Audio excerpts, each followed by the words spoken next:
All right, so guys, one of the very, very important sequences that we use here at War Room is what I call the God sequence.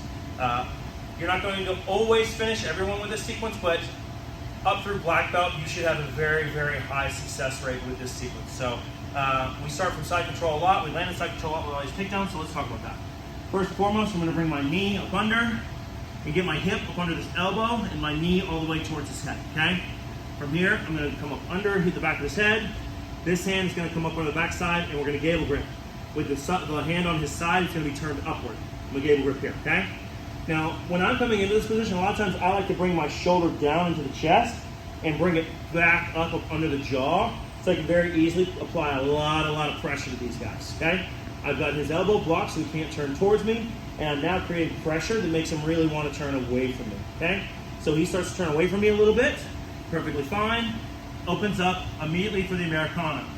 I've got my hand down here, it's going to stay in place. Reach over, grab the back of the hand, plant the back of his hand to the mat. It stays there for this whole sequence. Don't let it go, okay?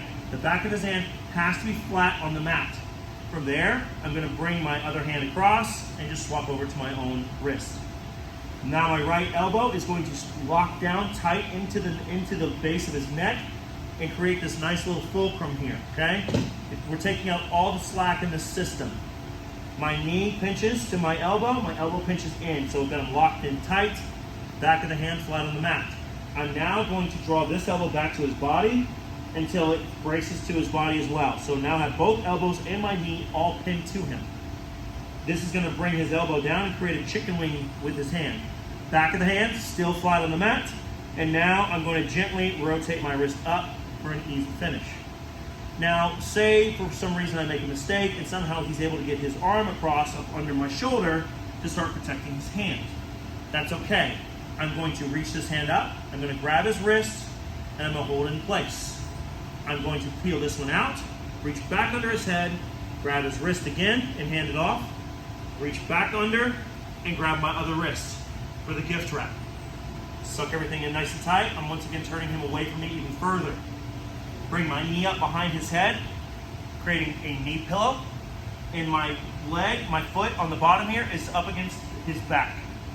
I'm gonna bring him into my lap and bring my leg over, right here. Now, a lot of times when this occurs, they leave this arm out.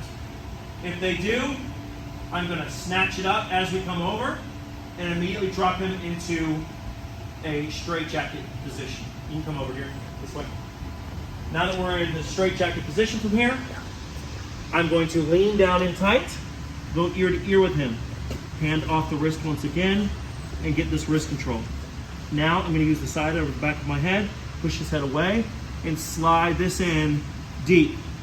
Now I'm going to keep wiggling it and slide it in deeper and deeper and deeper until my hand is all the way in the back of his scapula. As you can see, I have both of his arms. He can't do anything about this, so take your time. Slip it in, use the head, wiggle it around, so I'm in nice and deep. Once we're there, lock in the head, lock in the arm, and draw our elbow back for a very, very nasty one-arm rear neck choke. And that's our recap for today.